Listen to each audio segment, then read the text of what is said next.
Vote కులానికో మతానికో వారసత్వానికో జెండాభిమానానికో కట్టుబడి ఉంటే శూన్యం కదా. అయినా మనం ఏ కాలంలో ఉన్నాం?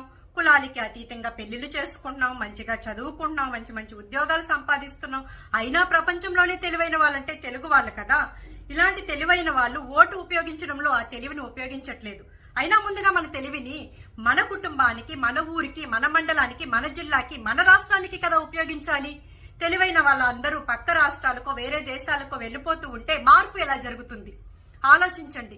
ఇప్పుడు మన రాష్ట్రానికి కావాల్సింది అభివృద్ధి, మన దేశంలో మనకంటూ ఒక గుర్తింపు.